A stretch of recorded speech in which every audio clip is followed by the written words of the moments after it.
Wale wanasema hawezi buy nyumba kama si on compound. Aya basi ndio hii hapa. Imagine having this one for 33.5 million Kenya shillings. Now you have your own compound ya 120 by 80 meters. Kona some greenery space. And look at that house. The facade looks well. Hapo unaweza badilisha maua, upande hibiscus, upande rose or something colorful. You have a closed parking and you can entrance pia on the other side. So in case unataka kupeleka minji, waru all the way to your kitchen bila kupitia kwa nyumba unaweza. You can host people here kwa hiyo green space. There's a guardhouse na iko na a full washroom. So ukiwa na visitors hapa, you can comfortably host them without going inside the house. That is if you don't want them inside your house. And you have a entry porch here that extends all the way to that side. You can also chill there during the evening. As you can see, the sun is shining there. Unaweza kuwa unaota jua hapo jioni. And then you have double doors that welcomes you to a very spacious living room. And it's a sunken living room. Kwa wale wanapenda sunken living room, this is ideal for you. And there's a ramp for accessibility kwa say, in case you have your shosho mwenye anaona hapa hivi stairs magoti zinakataa, or even if you get older, or even for people who are on wheelchair. Towards this side, kukona dining area and you have your sink here and unaweza oshea mkono before mle. Although to this side there is a kitchen, and my favorite thing about this kitchen is the island. You see how it has double levels? Ah, my God, that is amazing because you can use this one as a bar and have a cooktop here. Na itakuwa sawa because you won't be running risk of burning your kids. You know kids with playing with fire. Si lazima ushinde ukimwambia atoe mkono kwa nini, kwa moto. And you have a gas hob there. You have double sinks with a drying rack. Alafu, there's a space there for a side-by-side door fridge and a space here for all the other appliances, oven, microwave, and pantry. To this side, kuna socket hapa ya kuweka freezer. Space ni kubwa. And then you exit to this side. This is where your dining room is. This is your SQ.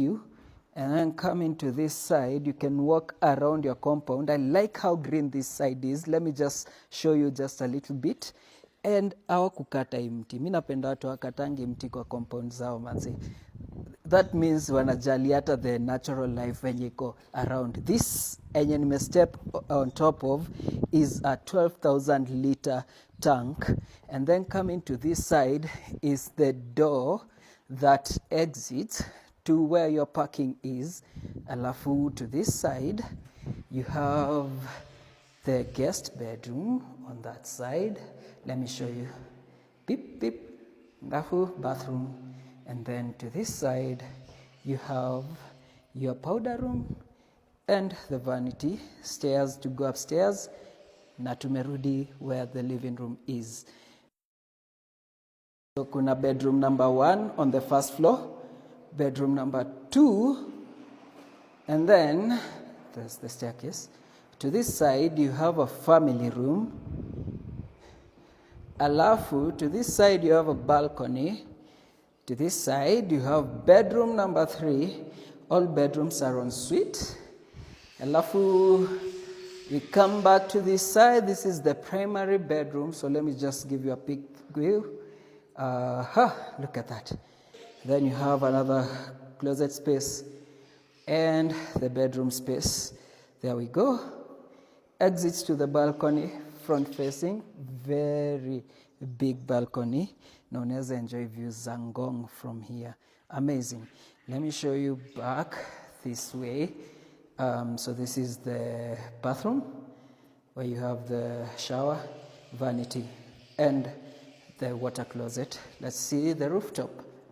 On the topmost floor, you have the office on this side, and exiting through this door is the rooftop. You have a huge space all the way there, and this is where you hang your clothes. And back to this side, this is your laundry. You can actually convert it to a gazebo so that you can chill up here whenever uko na sherehe na marafiki. And then this is the gym. And then to this side, you still have more space. Look at that. You can chill. And also, you have views of Ngong Hills. All you have to do is call Ray. You can view the full tour of this house on Mansa Plus, our YouTube channel. Make sure you subscribe. Damn it.